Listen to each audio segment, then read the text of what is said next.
dan selamatan. Apa kata orang? Enggak. Subhanallah. Belum ngomong radikal. Ayo, apa anak tantang itu? Jelasin ini haram. Waduh, ketat banget. Islam gini-gini gimana bisa berkembang? Coba. Iman fi qulubihim. Tanda-tanda pudar dalam hati mereka. Falaisu ya'rifunaha, mereka tidak kenal. Wa dzatharat ma'ahiduhu indahum. Ma'had, akademis keimanan yang mengajarkan dia hari-harinya untuk supaya imannya tumbuh, sudah juga hilang. Falaisu ya'murunaha, tidak ma'mur lagi. Akademis keimanan itu yang mengajak, yang mengolah, yang untuk merenungkan ayat-ayat Allah sehingga imannya bertambah. Tidak ada. Ma'hadnya tutup. Wa afadat kawakibuhu, planet bintang-bintangnya keimanan redup, an-nayyirah, yang bersinar fi qulubihim. Falaisu yuhyunaha, sudah tidak hidup lagi. Jadi bintang keimanan yang bercahaya dan bersinar itu redup. Karena sudah tidak dia perlukan lagi. Wa kasafat syamsuhu, dan matahari keimanan itu sudah kena gerhana. Bahkan sudah hampir gerhana total.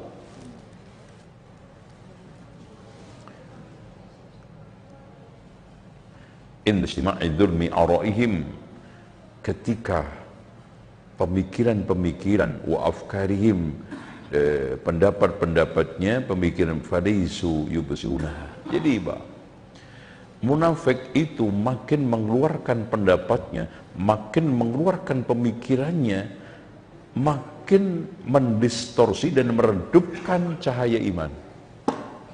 Ngeri nggak? Jadi majelis-majelis mereka ketika sedang rapat, obrolan-obrolan mereka ketika sedang cengkrama, dan komunikasi antar mereka semua dalam rangka untuk memadamkan cahaya Allah. Yuriduna liyutfi'u nurallah. Buku mereka yang mereka tulis, majalah mereka yang mereka cetak, seminar yang mereka adakan, semua untuk memadamkan cahaya Allah.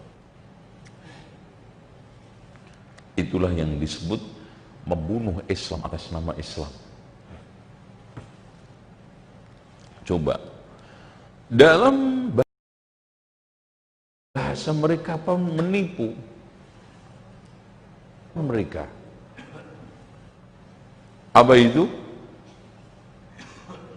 Membumikan Islam di Indonesia. Tahu nggak maksud antum? Bukan mengokohkan. Membumikan itu mengubur dalam-dalam, dihilangin. Membumikan Islam. Atau punya makna cabang lain. Tahu nggak? Islam ini dijawakan. Ya, bukan Jawa diislamkan. Udahlah, tinggalkan Islam gaya Arab. Ya. Jadi sampai apa namanya? Simbol-simbol yang terkesan itu Arab, tidak mengkulturasi, itu dia benci habis-habisan dalam konteks membumikan Islam. Jadi Islam itu dijawakan, jangan Jawa diislamkan. Biar antum wangi mas. Satu-satu. Nah, itu, Masya Allah. Aduh, Masya Allah. Hancur nggak? Satu-satu. Biar wangi.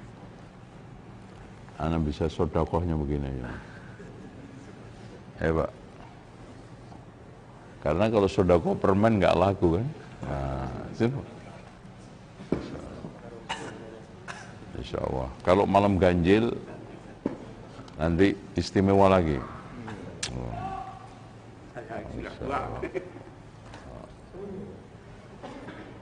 Oke, udah seruan wangi. Sip. Oke.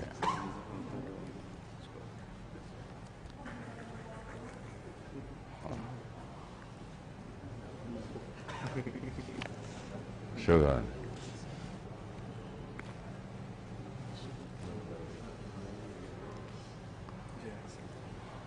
Gimana Pak? Wangi nggak Pak? Nanti ada yang segini harganya 5 juta. Besok saya bawa. Oke. Ini kayu gahru. Loh, mati Mas. Oh, tes. Oke, lanjut.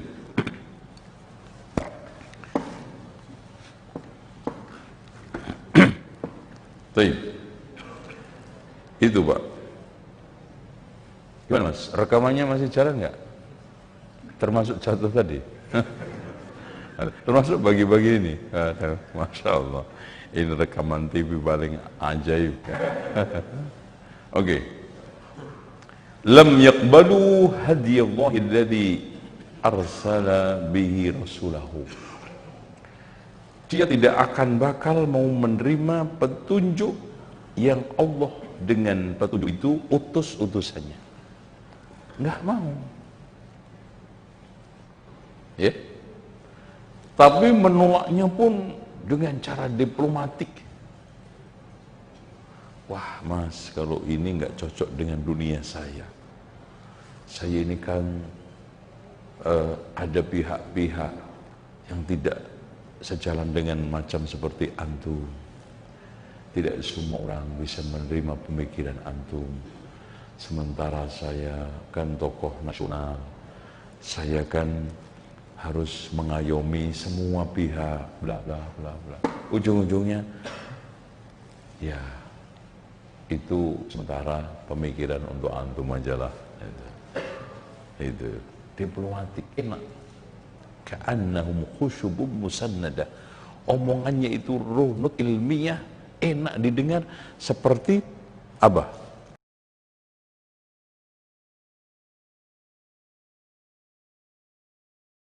Kayu yang ditata dengan indah dan syubum musannadah. Kita akan baca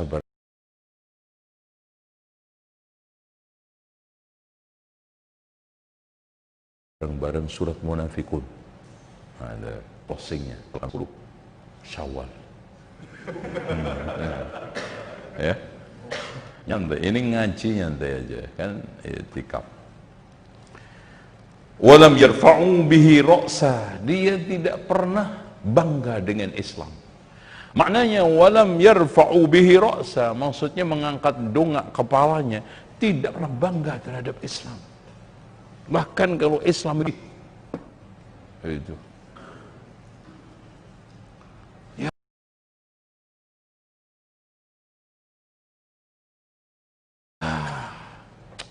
kenapa dia ya? Walam yarau bil i'radi anhu ila ara'ihim wa afkari ba'sa. Tidak masalah menolak Islam dengan pendapat-pendapat dan pikiran-pikiran dia yang konyol. Tidak ada masalah. Kadang-kadang kebenaran nyata di siang bolong. Contoh Pak, ada pernah saya mendengarkan statement yang konyol dari kaum munafikun itu, apa? Supaya tidak padat dan menghindari kematian dan musibah, wukuf itu hendaknya dirubah aja waktunya. Kan gila. Allahu Akbar. Iya, statement. Quran ini perlu diamandemen. Coba konyol nggak Pak? Mereka nggak peduli. Pendapat-pendapat, pemikiran-pemikiran dia yang konyol, sangat tidak patut, itu bertentangan dengan nilai-nilai kebenaran di siang borong. Anak kecil aja tahu, nggak peduli. Tuh. Gimana? Setuju nggak kajian begini, Pak? Hah? Mantap nggak? Iya, kita bongkar kemunafikan itu supaya kita tidak jatuh. Karena Hudzaifah bin Yaman, kana an-nasu yas'aluna Rasulullah sallallahu alaihi wasallam 'anil khair wa kuntu as'aluhu 'an syarr makhafata ay yudrikani, kan gitu. Semua orang menanyakan tentang kebaikan, aku saja nanyakan kepada Rasulullah tentang keburukan, takut terjatuh ke dalamnya. Apalagi kata Ibnu Abi Malikah, saya temukan hampir 30 lebih sahabat semua takut munafik. Ya. Oke. Khala' nususul wahyi an sultanihil haqiqah. Dia mempretelin nas-nas wahyu dari jalur yang benarnya. Loh? Wah, ngambek ini, Mas. Wah, habis baterainya. Ini kedip-kedip itu. Ganti aja. Nah, ini kedip, Pak. Jadi, dia mempredeli nas-nas Al-Quran itu dari jalurnya. Kenapa? Supaya bisa ditafsirkan sesuai dengan hawa nafsunya, sesuai dengan proyek-proyek kemunafikannya. Keluar. Itu. Coba bayangkan, Pak.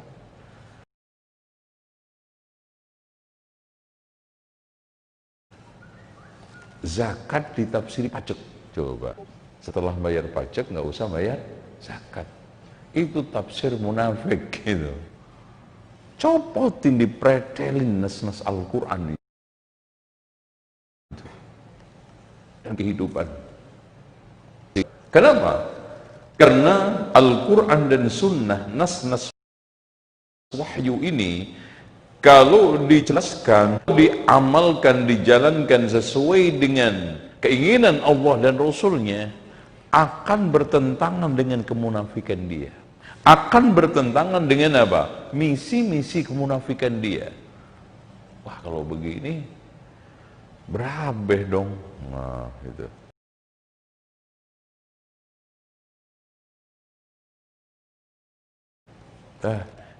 Disimpang-simpangkan aja tafsirnya. Ini enggak ya? Itu tadi tolong yang enak tadi diganti ini baterai aja. Ya. Ini mati juga. Wa anzaluha an wilayatil yaqin.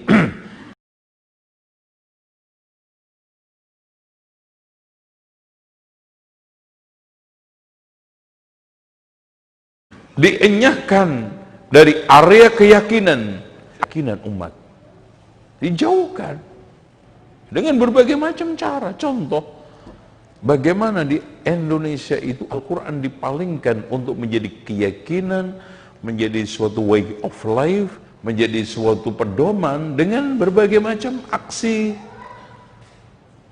Hanya dipelajari lagu-lagunya untuk musabaqah tilawatil Quran. Al-Quran hanya digunakan untuk sumpah jabatan. Walaupun pejabatnya tidak perlu baca Al-Quran. Al-Quran dijadikan sebagai sumber inspirasi cari ilmu kebal. Ya, supaya bisa menarik si fulanah jadi istri. Idh qala Yusuf li abihi ya abati inni ra'aitu ahada asyara kawkaban wa syamsa wal qamara ra'aituhum. Ketika li sajidin diulangi 71 kali nggak napas, sambil anaknya dibatin, datang dijamin datang bapaknya. Supaya naik bus nggak bayar, apalagi mudik begini, udah sebelum naik baca waja'alna min baini aydihim saddan wa min khalfihim saddan faghshaynahum wa yubsirun, dibaca 41 kali nggak napas. Nanti naik bus nggak bayar karena pingsan. Itu jadi dipalingkan. Yang lebih parah lagi pemalingan, Al-Quran rendah hanya ketika ada kematian. Coba cek di kampung-kampung antum, di desa-desa antum, orang mencari Al-Quran ribut setelah ada apa? Kematian. Seakan-akan secara bahasa tubuh implisit yang hidup gak perlu. Gak perlu. Padahal al-dzalikal kitab la raiba fihi hudan lil muttaqin, itu muttaqin yang hidup apa muttaqin yang mati? Yang hidup. Masa orang mati antum suruh sholat? Antum bacakan orang mati wa aqimus sholata wa atuz zakah. Emang ada orang mati mau sholat Jumat? Ya. Yang lebih favorit adalah Al-Fatihah. Saya tanya sama antum, apa ada orang mati butuh ihdinas siratal mustaqim? Yang dimaksudkan adalah, ya Allah, tunjukkan aku di dalam memahami dan mengamalkan siratal mustaqim, Islam, Al-Quran. Ya sudah, nggak perlu, dia sudah mati mendapatkan hasil. Yang dibutuhkan, ya Allah, minta itu di dunia. Kalau seandainya si mayit itu ditunjukkan jalan lurus supaya dia berperilaku baik, sudah nggak tempatnya. Kenapa? Karena sudah mati. Allahu Akbar. Aduh. Jadi Al-Quran itu dijauhkan dari wilayah keyakinan, area keyakinan. Nah, yang lebih parah Pak, saya dulu diajari kiai saya, kalau supaya padi di sawah itu tidak dimakan wereng, bacakan ayat kursi 7 kali nggak napas sambil keliling. Ya kalau sehektar modar aku. Itu keliling gimana itu coba. Masya Allah. Dan surat Yusuf baru dibaca di kampung-kampung itu setelah ada orang hamil mitoni 7 bulanan, biar nanti gandeng kayak surat Yusuf. Jadi orang ditunjukkan bagaimana tata cara mudayanah utang piutang sesuai dengan surat Al-Baqarah. Nggak perlu lagi wanita ditunjukkan tentang ayat-ayat hijab supaya memakai hijab dengan baik dari surat Al-Ahzab. Nggak perlu. Orang-orang dibacakan surat Al-Baqarah tentang ayat-ayat tolak supaya dia tahu tata cara berumah tangga. Nggak perlu.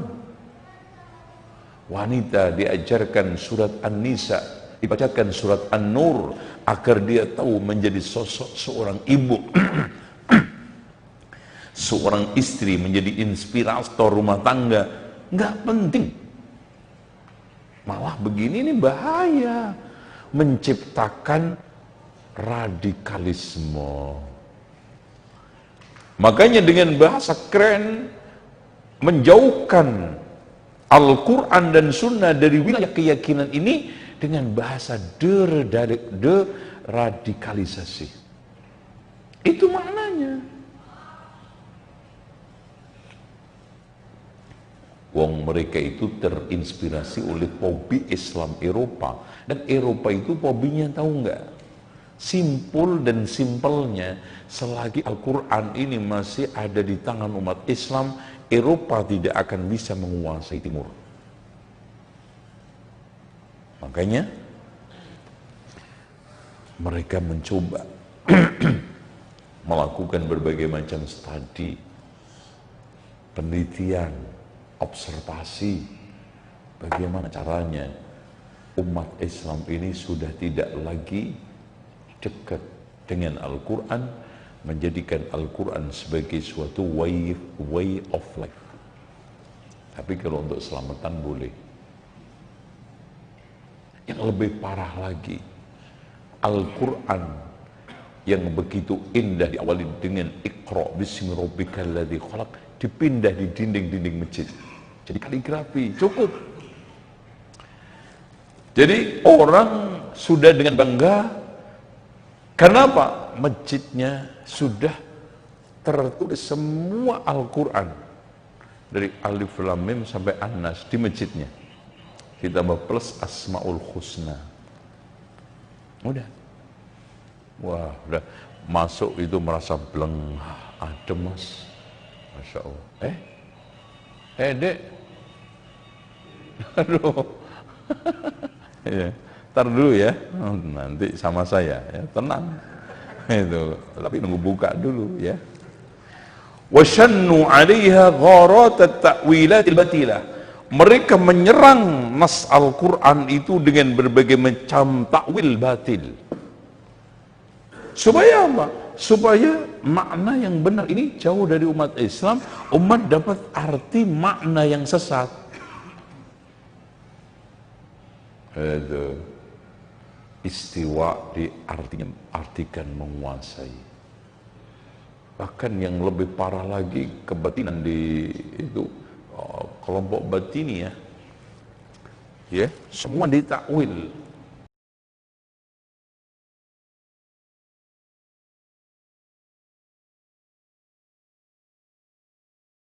Dengan takwil mereka, sholat itu artinya adalah bagian hartanya untuk kepentingan wilayatul faqih.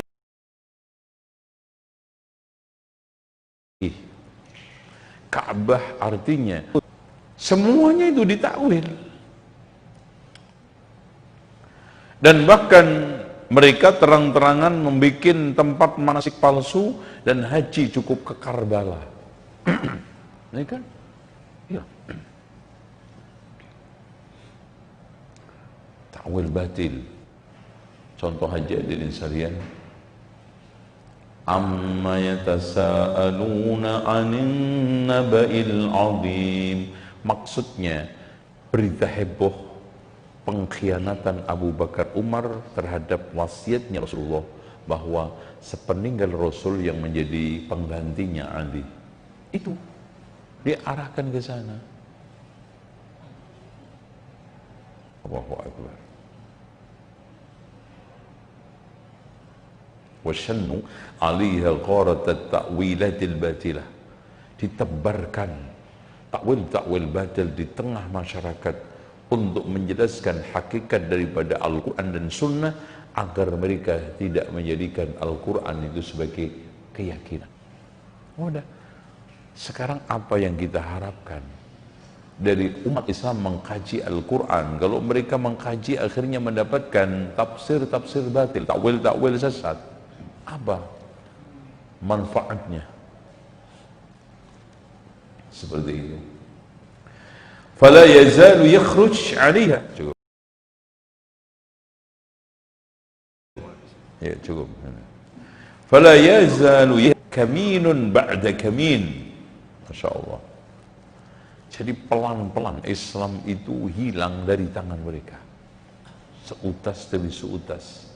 Makanya betul kata Rasulullah, dan ini semua terwujud di tangan kaum munafikun. La tunqadanna ural islami urwatan. Tali Islam itu akan lepas seutas terus. Kullaman taqad urwatun tashabbatha an-nasu billati taliha. Ketika lepas satu orang pegang berikutnya, wa awwaluha naqdan al-hukmu, yang pertama kali lepas sistem Islam, wa akhiruha as-shalah, yang paling akhir salat. Dipredeli sistem peradilan, sistem hukum Islam, sehingga sampai tinggal urusan perdata. Umat Islam segini mayoritasnya, segini banyaknya kebutuhan, dan gak mungkin Pak ada orang bisa dipisah-pisah, dijauhkan dari agamanya. Mau tidak mau, dipaksa atau tidak dipaksa, ditutupi atau dijelaskan. Nggak mungkin ada orang sekarang ini gerak hidup tidak mendapatkan inspirasi dari keyakinan agamanya, nggak mungkin. Mau Kristen, mau Buddha, mau Hindu, termasuk Islam. Termasuk di dalam tata cara mengatur rumah tangganya, tata cara berdagangnya. Nggak mungkin ada orang bisa lepas dari ideologinya, nggak mungkin. PKI akan membawa ideologi komunisnya kepada ekonominya, sosialnya, politiknya. Begitu juga Indo-Buddha. Dan yakinlah Islam. Masa sih ada orang Muslim duduk di parlemen mulai nggak bismillah, kan membawa itu agamanya ke dalam parlemen, minimal bismillah. Nah itu uang hajat ya bismika Allahumma amutu wa ahya. Tidur di situ. Antum diem juga diajari doa salah. Mau ngaji juga doanya itu bismika Allahumma amutu ahya. Minimal seperti itu. Ya. Loh, nggak usah jauh-jauh, Pak. Masya Allah. Mereka yang katanya sekuler pun ketika kampanye cari suara juga pakai agama. Iya enggak? Pakai agama. Berarti secara bahasa tubuh politik dia, agama ini diperlukan dalam politik saya. Cuman setelah itu baru nggak pakai. Karena konstituennya butuh dia itu ada tulisan hajinya, haji. Mau masuk GK, berarti Kiai Haji. Diriin pondok, walaupun nggak bisa baca kitab kuning. Nah itu kan gitu. Pasti butuh. Soal masalah pengetahuan agamanya cetek atau dalam itu nomor sekian. Termasuk nanya santrinya, Dek, sudah berapa juz? Alhamdulillah Pak, 30 juz, kurang berapa juz lagi? Insya Allah. Udah 30 juz masih nanya, kurang berapa? Nazalat alaihim nuzulul dhaif ada aqwamin li'am. Masya Allah.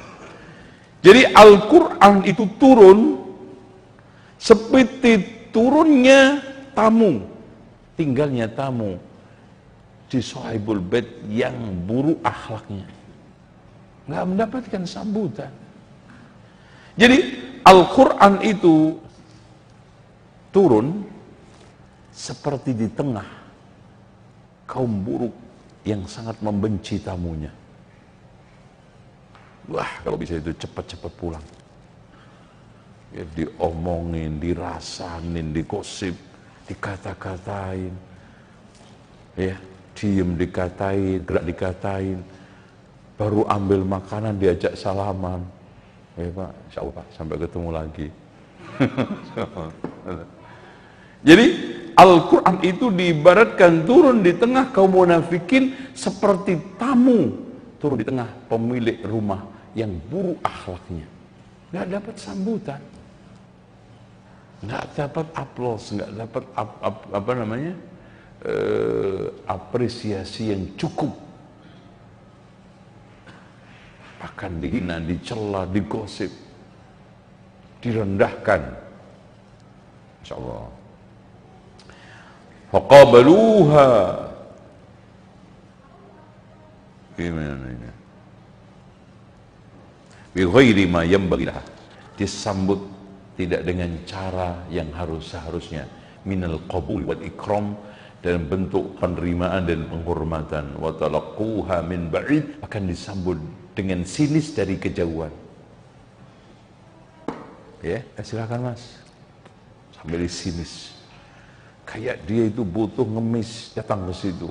Kayak Al-Quran Islam itu ngemis-ngemis ke dia supaya bisa dijadikan materi ceramahnya. Seakan-akan Islam itu ngemis-ngemis supaya dijadikan panduan dalam kehidupannya. Subhanallah. Padahal dia itu butuh kepada Islam, bukan Islam butuh kepada dia. Tapi dibalik. Gitu. Jadi coba bayangkan hadirin sekalian, hanya untuk supaya Al-Quran itu dibaca. Dalam prosesi acara dia aja itu beratnya Masya Allah, kayak ngangkat batu 5 kilo. Iya enggak, baru dibaca. Ngemis al-Islam, Al-Quran kepada kehidupan dia supaya dijadikan sebagai bagian daripada hidup dia.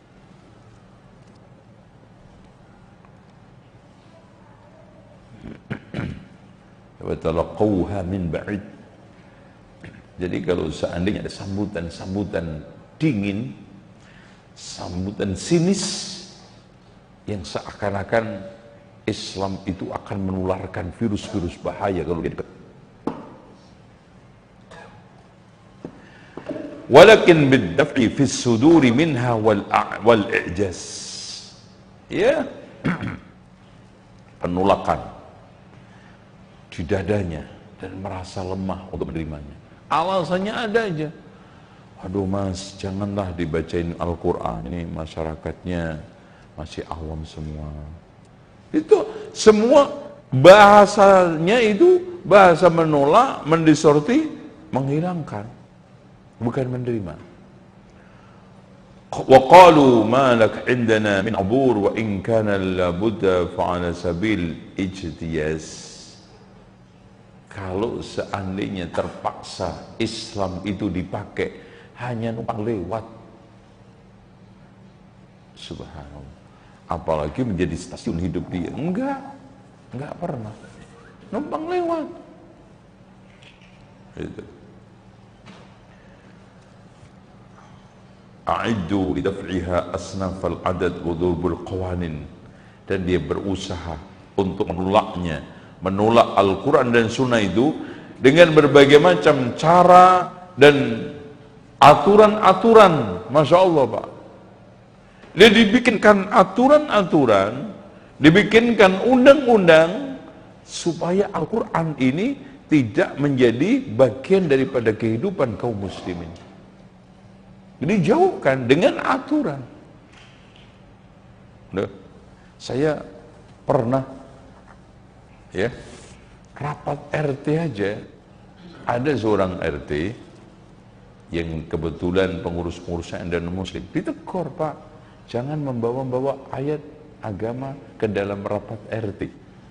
Sampai begitu dibikin aturan main di rapat RT itu, karena nanti ada pihak-pihak yang tersinggung. Sampai coba bayangkan dibikinkan aturan supaya orang Islam itu tidak menyebut kepada non-muslim itu kafir. Kan parah Pak. Jadi mereka memang bermain di aturan situ. Perda, terus apa lagi? Dari perda-perda itu, dari undang-undang itulah mengeliminir nilai-nilai Islam, menjauhkan Al-Quran dari kaum muslimin. Waqalu lamma halat bisahatihim ma lana walidawahiri lafdiyatin la tufiduna syai'an minal yaqin. Kalau terpaksa ayat-ayat Al-Quran itu lewat, terbacakan, maka mereka mencibirkan, apa urusan saya dengan teks-teks yang kaku seperti ini? Tafsir tekstual, bukan kontekstual, yang nggak membuahkan satu keyakinan. Jadi mereka menolak tafsir yang benar itu dengan istilah tekstual. Sementara yang benar, sementara takwil batil sesat mereka dikasih titel tafsir kontekstual dan dipasarkan di mana-mana, yang bagus, yang indah, yang benar. Yang tafsir kontekstual itu tafsir implisit, yaitu apa? Tafsir yang tidak mengandalkan qala praktik mereka sendiri. Itu yang ujungnya apa? Ya pendapat, ro'yu, campur dengan filsafat, udah hancur. Ini Wa awamuhum qalu, sementara awamnya itu kalangan intelektualnya, intelektual munafikun. Jadi awamnya munafikun qalu hasbuna ma wajadna alaihi khalfana minal mutaakhirin. Cukuplah kita dengan tokoh-tokoh lokal kita dan kearifan lokal. Nggak usah Arab-Araban itu. Atau nenek moyang kita ini kan juga nggak bodoh-bodoh banget. Ba'ana. Udah, nenek moyang kita itu top markotop kok, nggak ngalahin Umar bin Khattab. Loh, gitu loh, meledeknya gitu Pak. Nenek moyang kita, orang-orang Jawa itu top markotop, tidak ngalahkan, kalah dengan Umar bin Khattab. Masya Allah, itu kebencian yang dia sembunyikan, nggak bisa dia tutup-tutupin, terkadang nampak dari statement mereka. Anti Arab yang sejatinya adalah anti Islam. Ini sudah lama. Contoh Hamzah Fansuri menghina orang haji munarman ke Mekah. Kan Hamzah Fansuri itu terkenal dengan wahdatul wujud, manunggaling kawula Gusti, dan ahli puisi. Di antaranya puisi Melayunya, aku cari Tuhan di Ka'bah. Itu Ar-Qudus terlalu payah, ternyata aku temukan di dalam rumah.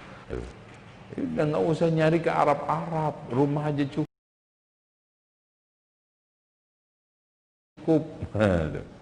Itu puisinya.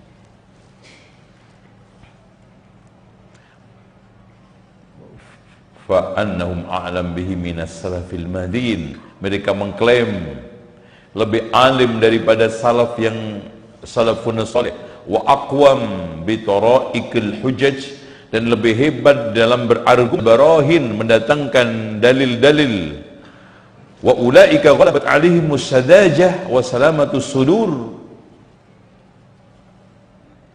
Ya, mereka itu nggak perlu dipedulikan salaf itu. Mereka itu kan hidup di zaman bahula, pemikirannya Badui, terlalu sederhana buat kita.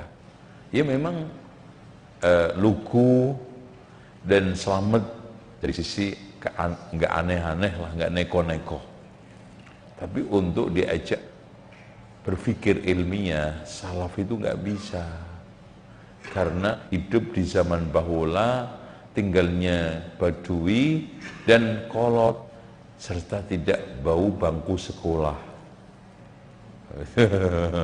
Ngeledek itu Pak, Masya Allah. Walam yatafarragu li tamhidi qa'idin nadur. Mereka tidak pernah belajar tentang masalah kaidah-kaidah didaktik, ya, dialektik, sehingga nggak bisa berpikir kampus, nggak bisa berpikir akademik. Ngeledeknya salah. Ya, itu mereka itu nggak pernah belajar ilmu mantik, ilmu filsafat. Itu. Walakin sarrafu himamahum ila fi'lil ma'mur wa talqil mahdhur. Mereka itu cuman istilahnya mata kuda. Jadi salaf itu mata kuda, bisanya cuman menjalankan perintah, ninggalin larangan, titik. Perintah jalanin, larang tinggalin. Nggak pernah berpikir kenapa diperintah, kenapa dilarang. Tuh ngeledeknya Pak. Fathariqatul mutaakhirin, sementara cara beragama orang-orang yang mutaakhirin, a'lam, lebih pintar, wa ahkam, lebih hikmah, wa tariqatus salafil madin ajhal, bodoh, walakinnaha aslam, tapi selamat. Bodoh tapi selamat, lumayan. Kan nggak enak plus itu.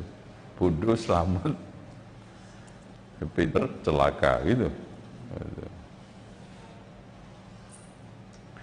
Anzalu nususas sunnati wal Qur'an. Dia tempatkan nas-nas sunnah dan Al-Quran manzilatal khalifah fi fi hadaz zaman ismu ala sakka fil khutbah fawqa al-manabir marfu' wal hukmu an-nafidh li ghairihi wa hukmuhu ghairu maqbul wala masmu. Ya.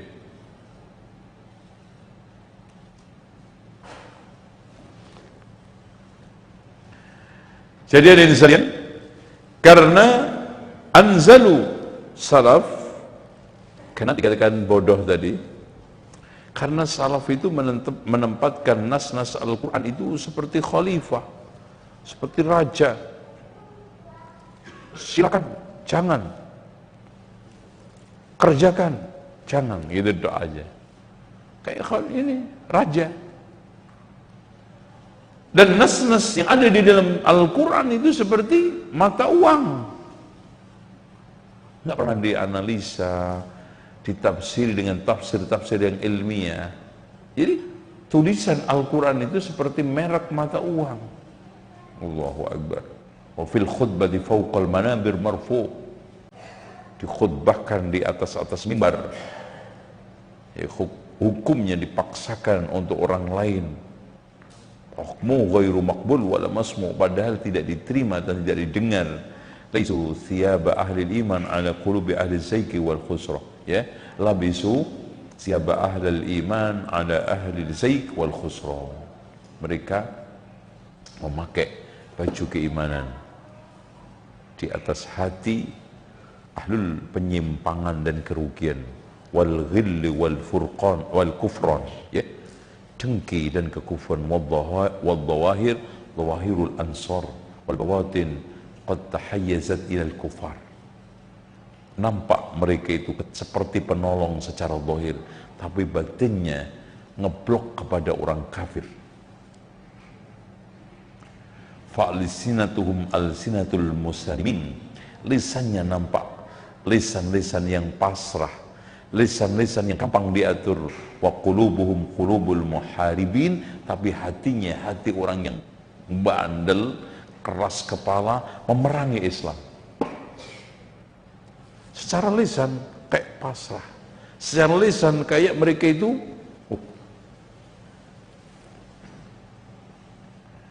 wa yaquluna amanna billahi wa bil yaumil akhir wa ma hum bimu'minin. Kemarin.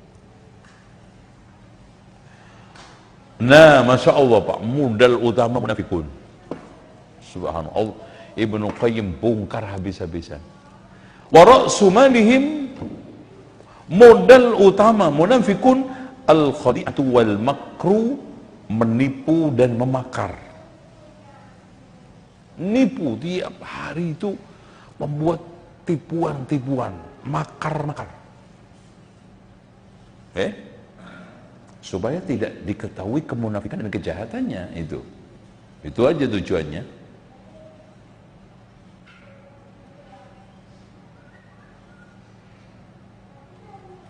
Ya.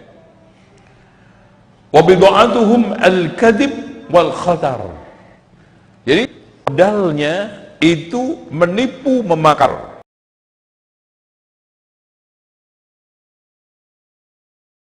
Sementara barang dagangannya, modalan itu apa? Dusta dan pencitraan. Apa? Enggak apa-apa.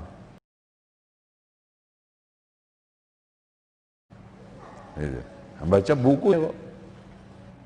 Jadi modal utamanya dan barang dagangannya dusta dan pencitraan.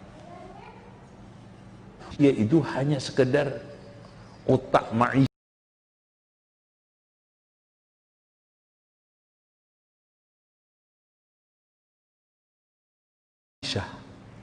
otak duit. Anhum radun, kedua belah pihak yang sedang dirahi ridha, wahum bainahum aminu, dan dipingin di dua belah pihak ini tetap aman. Di kafir aman, di muslim aman. Di kafir untung, di muslim juga untung. Modalnya tadi bermodal apa? Menipu, memakar, barang dagangan yang dijual dusta dan pencitraan.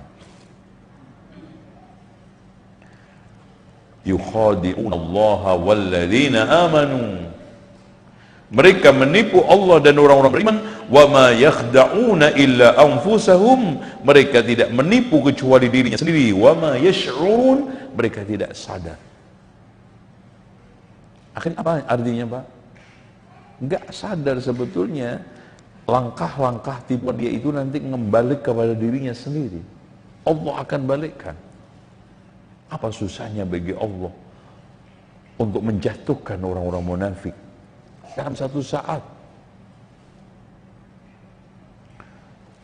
Makar dan berbagai macam biaya besar yang dia keluarkan, Allah jatuhkan dalam sekejap, hilang semua. Urun enggak? Itu.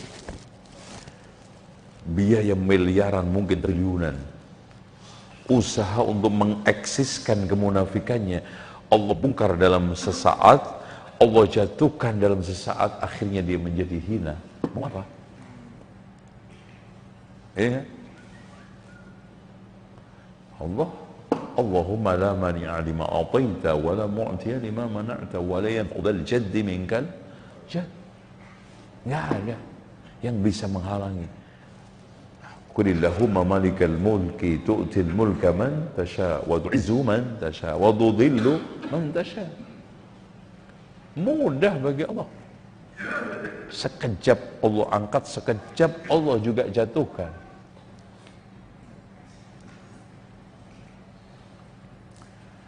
Gimana? Masih lanjut nggak? Ini kayaknya sudah mulai masuk alam lain ini banyak. Gimana? Ya udah. Kita ini masalahnya nggak ada titik koma, Pak. Kitab ini nggak ada babnya, lanjut aja. Cuman segini soalnya. Nah, gitu. Oke, kita putuskan di satu item aja. Qad nahakat amrad syubhati wasyahawati qulubahum. Dia sudah kecanduan dari virus-virus yang berbahaya, yaitu syubhat syahwat, itu sudah menjadi racun yang apa? Dibutuhkan dalam tubuhnya, seperti perokok. Iya kan? Racun kan? Nikotin itu bahaya. Tapi itu sudah dibutuhkan. Nah, syubhat syahwat itu, yang itu adalah penyakit, sudah menjadi virus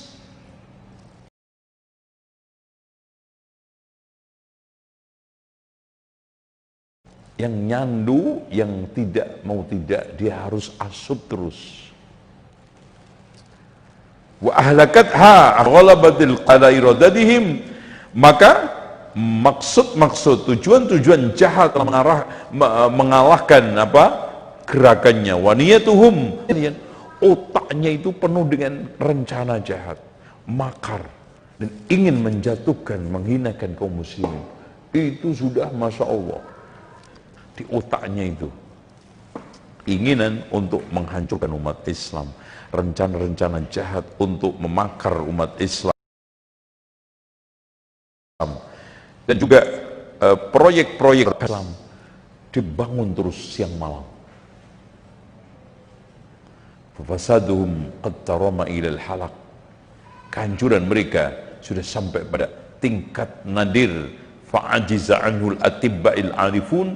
Dokter manapun sudah tidak bisa menyembuhkan virusnya. Kalau ibarat itu munafik, ini nifak itu virus. Dokter manapun udah angkat tangan, dibawa ke RSCM, dibawa kemana, Mas, sudah bawa pulang aja, kasih makan enak. Ya, karena tunggu mati. Jadi seluruh dokter fi qulubihim maradun fazadahumullahu marada walahum adzabun alim. Makanya kemarin ketika Allah berbicara dengan orang kafir, adzabun adim, ketika sama orang munafik, alim. Maksudnya apa? Karena alim itu dari sisi kuantitasnya mungkin nggak banyak, tapi kualitasnya itu banyak. Itu alim. Tapi kalau adim itu kuantitasnya banyak. Itu. Masya Allah, alim. Bima kanu yakzibun. Kalau orang kafir, bima kanu yaksibun. Kenapa? Karena kafir terang-terangan. yakdzibun, dia melakukan kejahatan dengan cara dusta. Makanya innal munafiqina lakadzibun.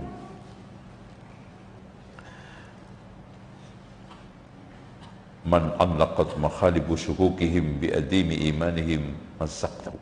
Siapa yang mencengkramkan ya iman, siapa yang imannya itu di bawah cengkraman dia, pasti robek. Masya Allah, siapa aja yang imannya itu dicengkram oleh munafik, kullu tamzik hancur. Wa man ta'allaqa syirara fitnatihim biqalbi alqaw fi adabil harim. Siapa yang sekarang ini terpengaruh dengan fitnah-fitnahnya, pasti tercebur ke dalam adab yang pedih.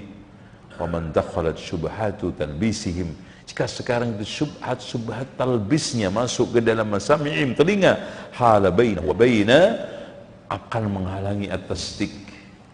Jadi Pak, Masya Allah, dia kalau sudah nyengkram keimanan subhat itu, nggak bisa lepas, pasti hancur.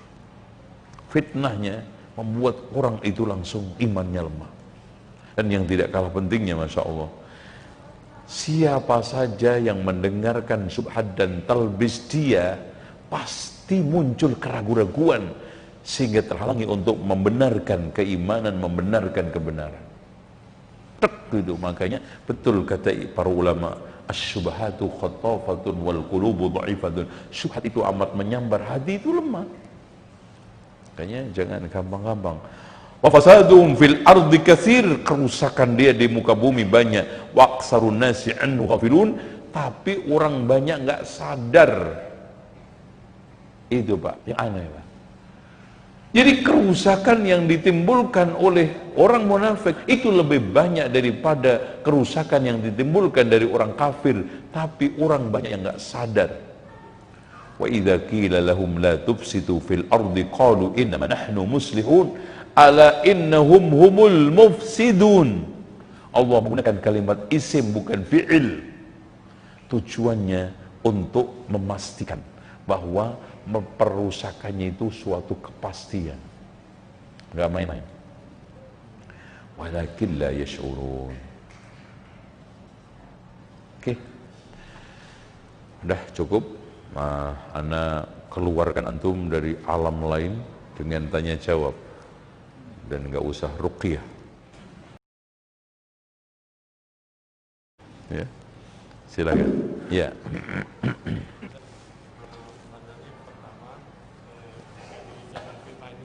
Ya.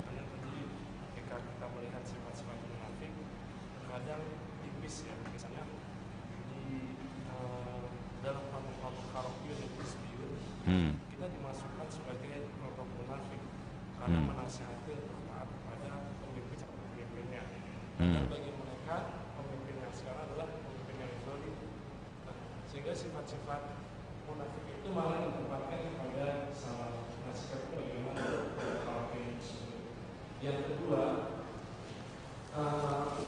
ada Ustaz Kondang yang salah satu yang dia memang setiap tahun itu selalu menebarkan kebencian kepada salah.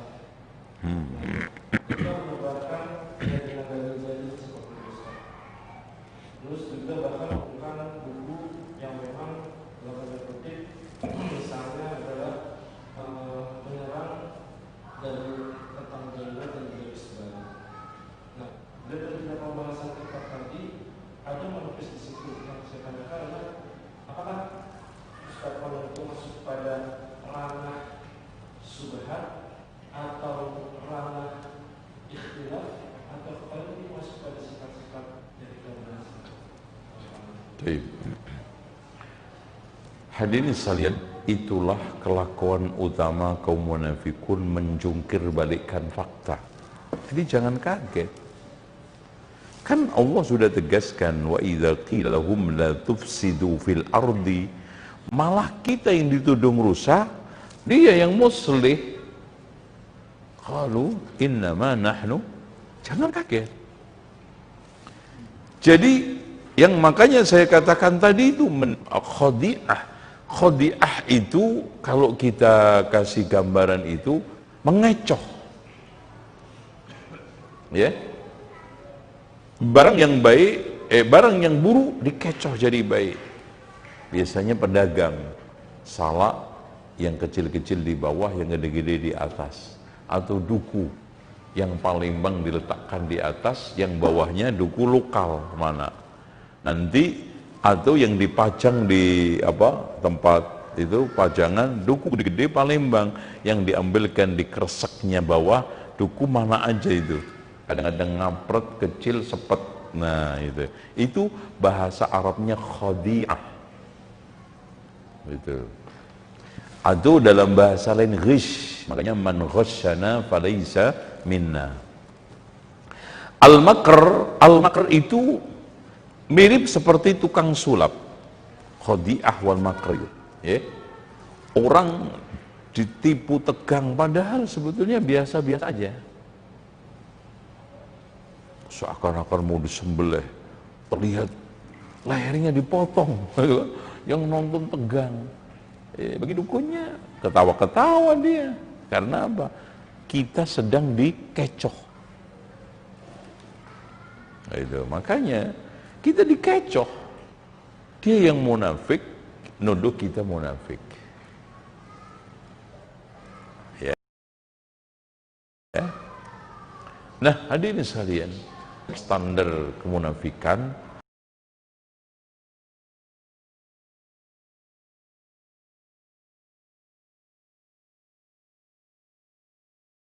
definisi dan hakikat kemunafikan, fa in tanaza'na itu menolak Islam secara batin, meski sekarang itu menampakkan secara zahir.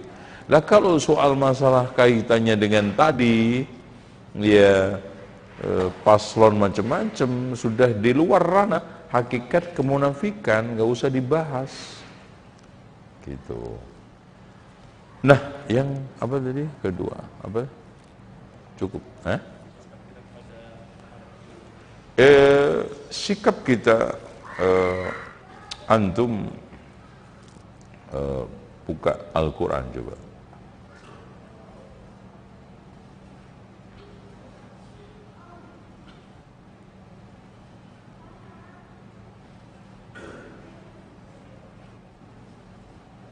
Ya.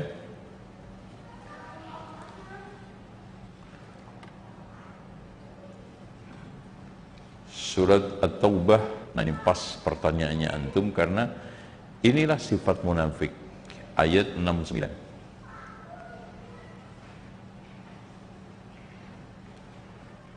Ya.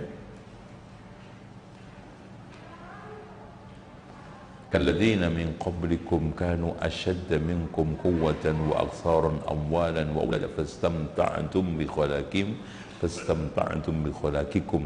kama istamta'al ladzina min qablikum khalaq wa khudhum kalladzi khadu. Jangan gampang-gampang bermajelis sama mereka. Ya. Ayat lain kita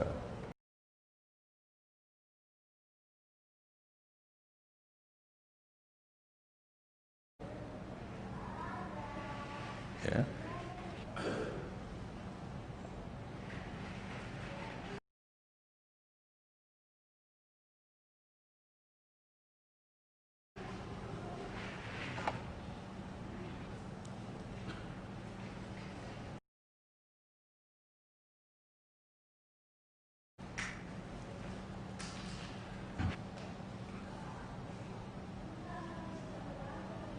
Kita cukup aja. Jadi intinya, wala taq'ud ba'da dzikra ma'al qaumiz zalimin. Jangan duduk-duduk bersama mereka setelah mendengarkan peringatan bersama orang zalim. Dan ikhwan, bergaul sama mereka selalu pasti tertular dengan virus. Ya. Kita sadar, tanpa sadar, pelan-pelan itu ketularan cara hidup dia yang penuh dengan kemunafikan, cara tingkah dia yang serba munafik, cara menghadapi dia dengan cara-cara nifak. basa-basi, ya itu aja. Nanti akhirnya apa? Seperti itu. Terus kemudian yang kedua, jangan terlalu menampakkan permusuhan, tapi jangan juga terlalu menampakkan persahabatan. Berarti waspada. Makanya Rasulullah tidak frontal menghadapi Abdullah bin Salul. Bahkan Dzul Khuwaisirah itu enggak dibunuh, dibiarkan oleh Rasulullah. Padahal sudah mengatakan ittaqillah ya Muhammad. Bertakwalah kepada Allah wahai Muhammad. Itu Khalid bin Walid aja mau membacok itu. Itu diulangin lagi, i'dil ya Muhammad. Bersikaplah adil wahai Muhammad. Apa katanya? Illam adil faman ladzi adil. Kalau saya tidak berbuat adil, siapa lagi yang bisa? Nah itu ya. Terus kemudian antum berlindung kepada Allah supaya tidak tertular dengan doa yang cukup bagus singkat. Allahumma inni a'udzubika minasyiqaqi wan nifaqi wa su'il akhlaq. Rawahu An-Nasa'i. Allahumma inni a'udzubika minasyiqaq wan nifaq wa su'il akhlaq. Ya Allah, aku berlindung kepadamu dari sikap yang suka memecah belah, nifaq dan su'ul akhlak. Itu ya. Ini sikap menghadapi kaum munafikun, ya, dan orang yang menebarkan syubhat. Sekelas Imam Tawus, Pak, ulama besar, ketika melewati Mu'tazilah, dia mengatakan, wahai anakku, tutuplah telingamu karena hati ini lemah. Ini syubhat itu amat menyambar. Dan katanya Hudzaifah juga, syubhat itu, fitnah itu tidak akan membahayakan kamu selagi kamu masih mengenali agamamu. Tapi kalau sudah tidak bisa mengenali agama, disitulah fitnah. Syubhat itu sudah mulai memfitnah antum.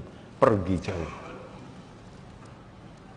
Makanya Rasulullah menegaskan, yushiku ayyakuna khairu malil muslim ghanamun. Hampir-hampir nanti harta yang paling terbaik orang mukmin itu kambing, yadba'uha fi sya'abil jabal wa mawaqi'il qatar, yang dikembalakan di pucuk-pucuk gunung dan tempat-tempat hutan, yafirru bidinihi minal fitan, untuk melarikan diri dengan agamanya dari fitnah.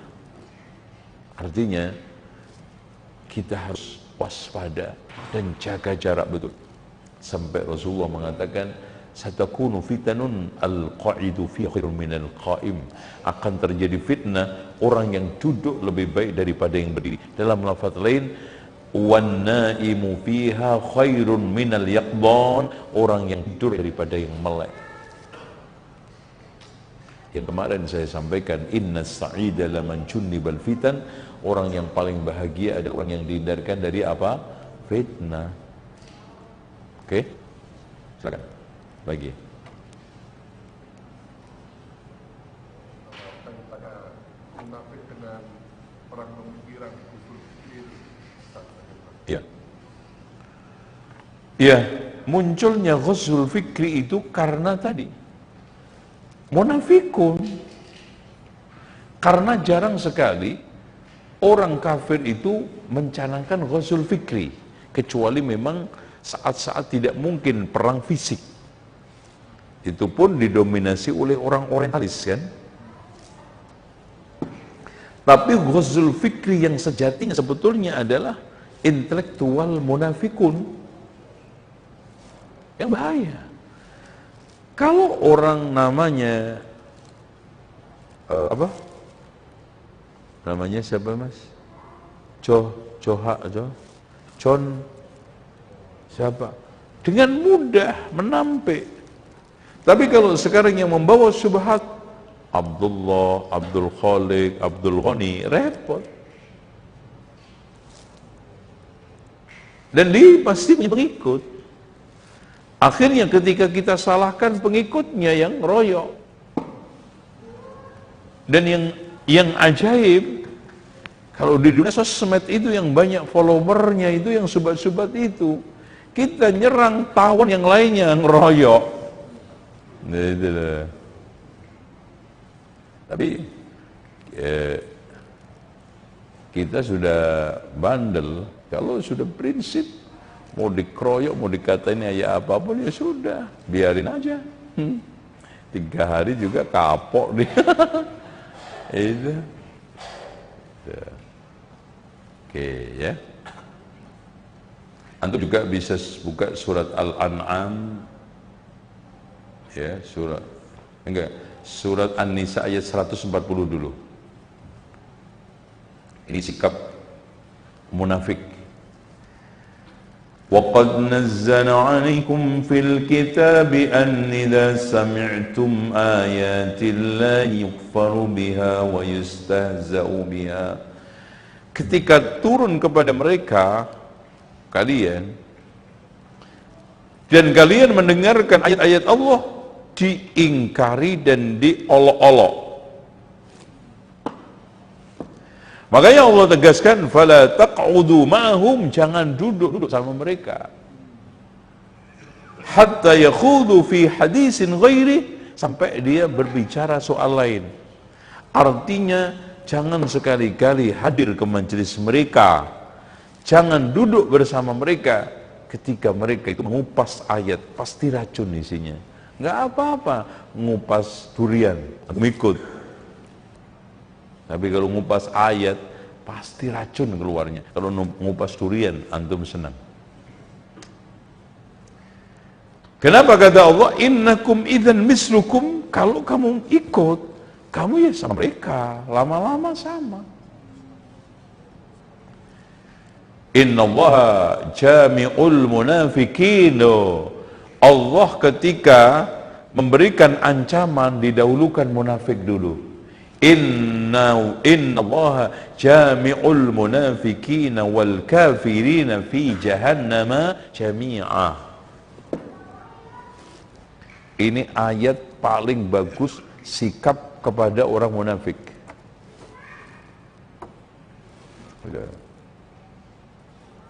Jangan mudah-mudah ya. Termasuk antum bermajlis di dunia maya. Tautan-tautan itu sama siapa aja. Loh, alam ini kan sudah kita yakini ada 2 sekarang, alam nyata sama alam maya. Dan Allah tidak menentukan hanya alam nyata, umum. Termasuk membuat tautan-tautan di sosmed. Ngikut grup, isinya penyakit semuanya, subhat semuanya. Tiap hari antum adem panas awalnya, akhirnya pelan-pelan adem. Enak juga, karena udah terbiasa dengan subhat, terbiasa ngadepin subhat, ya udahlah sambil lalu. Orang ngomong tahlilan boleh juga udah cuek. Dan ini berarti tanda-tanda orang kena fitnah. Tanda-tanda orang kena fitnah itu 4. 1, keyakinan halal haramnya sudah mulai lemah. Yang dulu haram, sekarang halal. Contoh rokok, dulu haram, sekarang ya makruh lah mas. Ya, makruh pun mendekati halal. Jadi istilah dalam bahasa fikih makruh tanzih, gitu. Dan makruh mendekati haram kalau itu bagi yang lagi batuk-batuk. Kurang ajar. Jadi catatannya itu, makanya fatwa rokok di Indonesia itu selalu masuk angin. Contoh aja, tahun berapa diputuskan rokok itu haram di Padang Panjang, udah divonis haram. Nyampe Jakarta masuk angin, makruh. Nyampe Jakarta. Berarti nyampe Surabaya halal dong. Itu.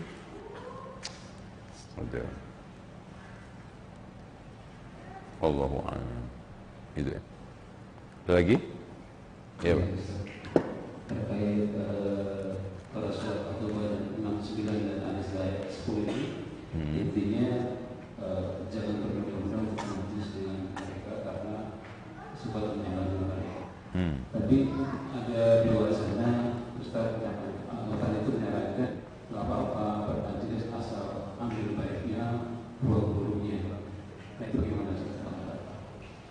Hadirin sekalian, ini termasuk yuhi ba'duhum ila ba'din zukhrufal qaul.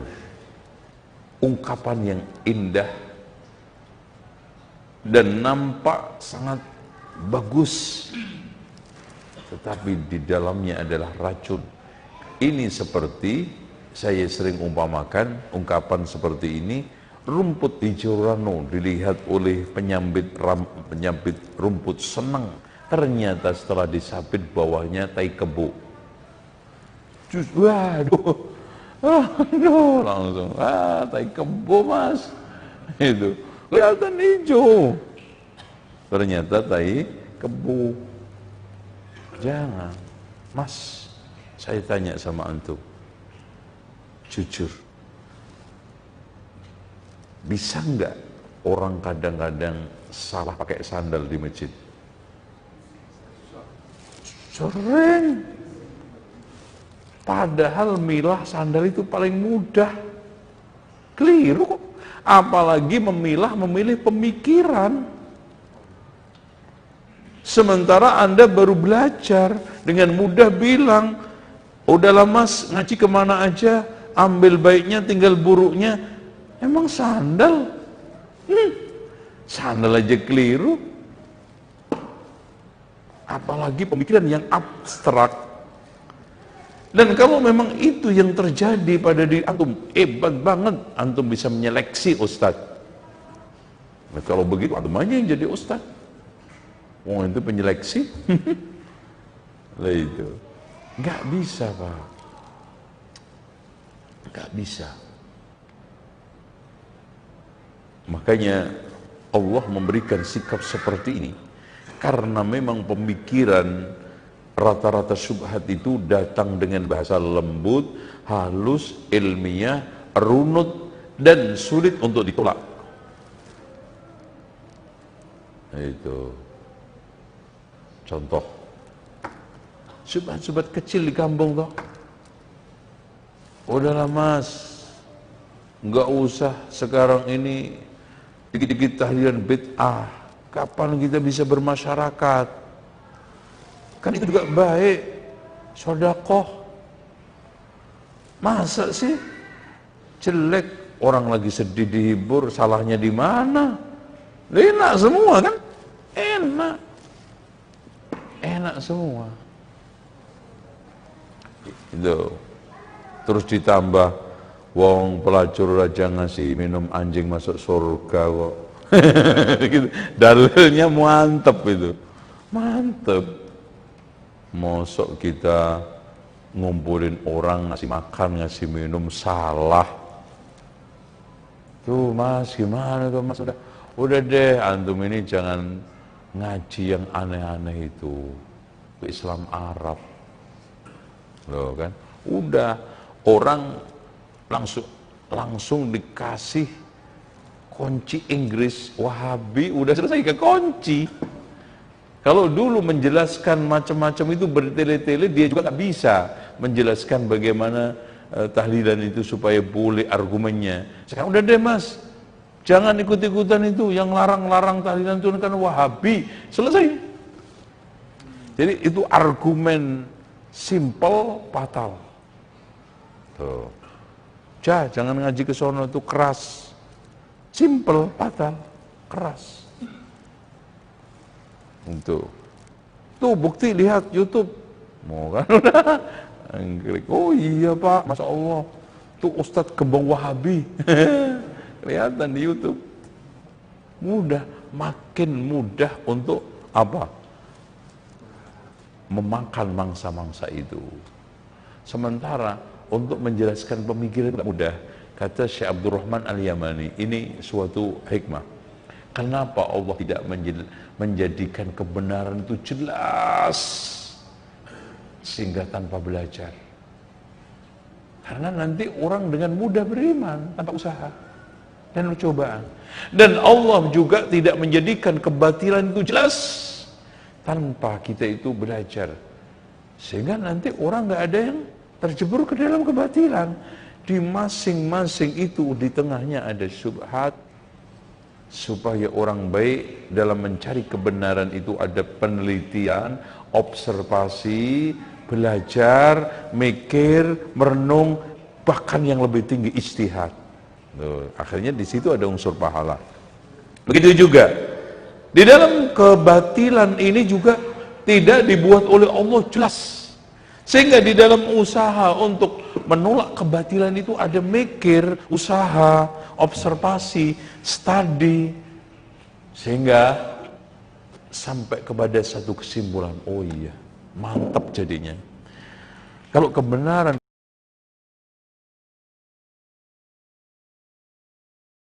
kebatilan dibikin oleh Allah mudah, nggak ada orang yang cerdas. Makan roti, minum air, nggak butuh mikir.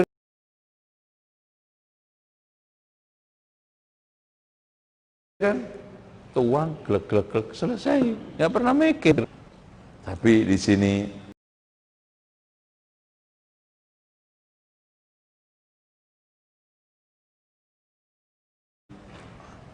kenapa?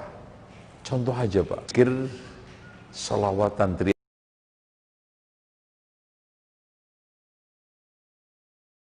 teriak antar sholat tarawih. Ustadz ahli subhat, kalau ditanya, enggak bid'ah. Kan itu zikir. Astagfirullahaladzim, astagfirullahaladzim. Boleh. Subhanallah, walhamdulillah, wala ilah. Boleh. Boleh. Subhatnya mulai subhat. Akhirnya dipikirin. Yang masih mengatakan bid'ah wajib menonton video ini. Keren. Kan gitu. Keren. Fadlan minallahi wa ni'mah. Ya tawab ya wasi'al maghfirah. Ya arhamar rahimin. Sallu ala nabi. Sallu ala Muhammad. Keren. Boleh. Cuman karena orang Indonesia itu awam, nggak bisa bahasa Arab, zikir-zikir tersebut ditulis supaya nggak keliru. Subhat lagi. Oh iya ya. Ya. Iya ya. Semua Pak. Ya. Ditunjukkan, diarahkan sebagai suatu bentuk subhat.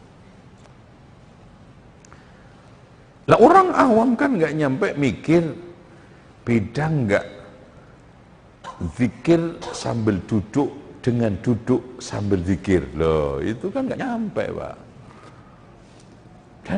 Dan susah jelasin itu. Contoh, kan zikir bersama-sama itu kan kita kritik bid'ah. Loh apa bedanya? Zikir ini juga zikir, beda zikir berjamaah dengan jamaah berzikir. Nah, itu zikir bersama-sama zikir, beda nggak? Beda. Untuk menjelaskan ini kan nggak gampang. Tuh. Apalagi ngaji sunnah belum berangkat aja udah didik-didik, jangan sono. Wahabi itu keras.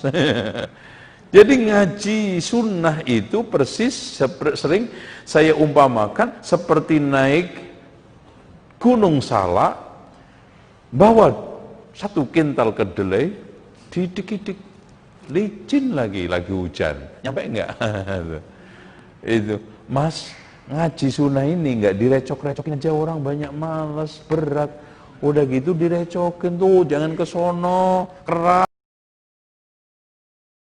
Ngajinya aneh, tuh Wahabi, makin pembenaran. Oh gitu toh Pak? Iya. Sebetulnya Pak, Bapak nggak ngomong begitu, sebetulnya saya nggak mau datang juga Pak, males. Itu orang awam dikasih lagi dalil, mantep Pak Ustadz. Oh begitu Pak Ustadz saja, baiknya nggak datang ya. Alhamdulillah. Jadi subhat itu lembut.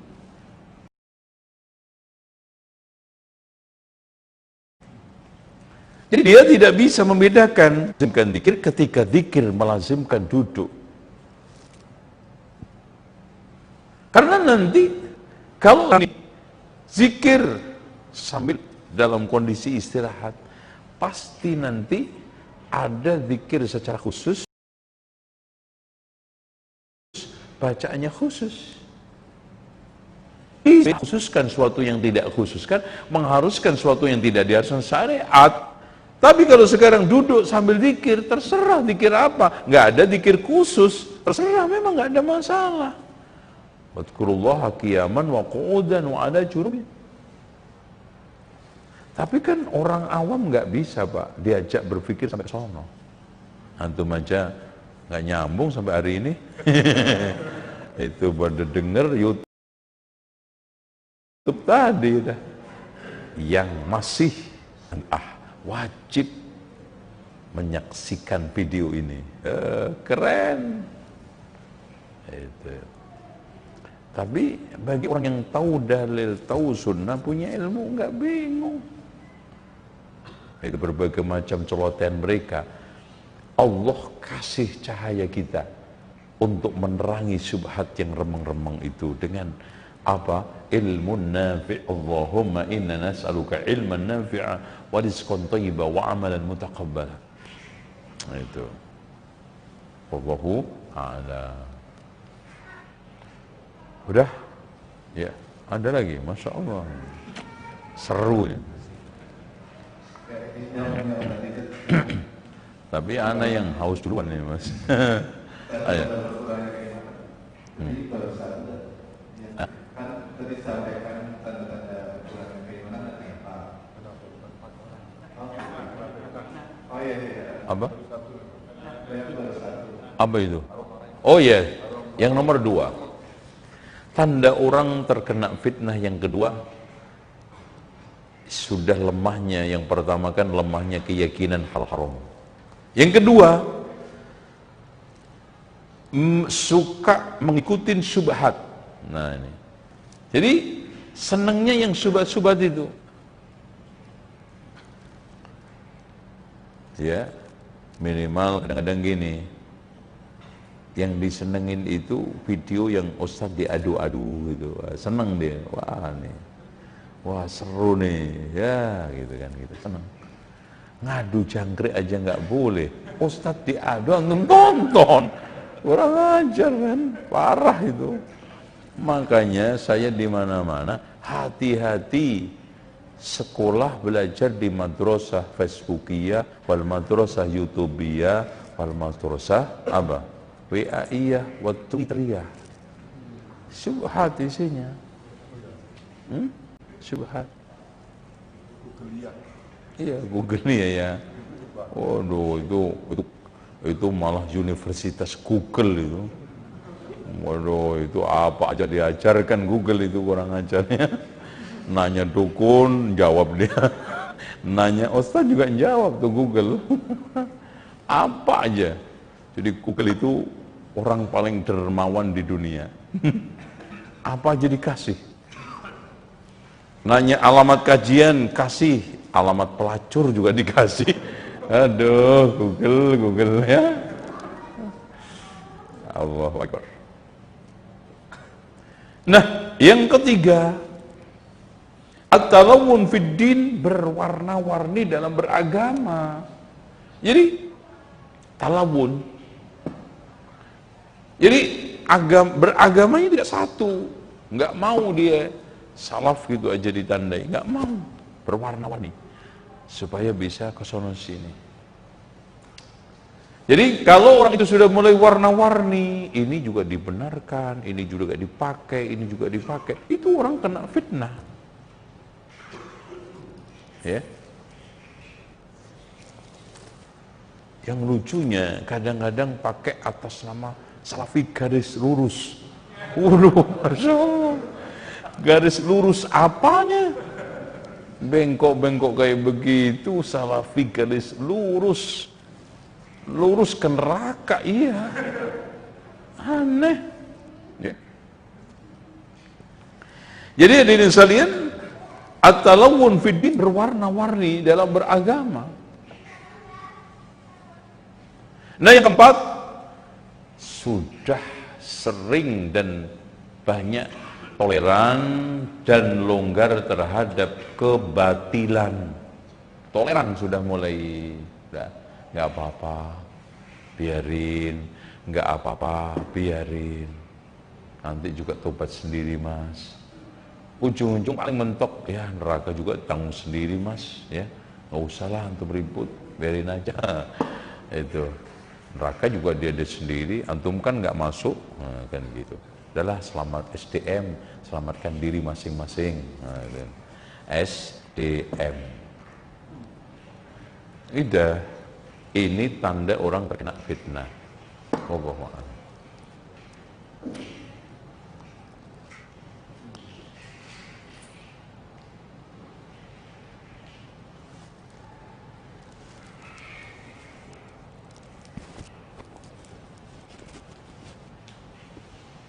Ada lagi? Nampaknya muka-muka antum sudah muka melas, ya, dan sudah puas. Insya Allah kita akan lanjutkan kembali jam 8 malam sampai kapok lah, ya.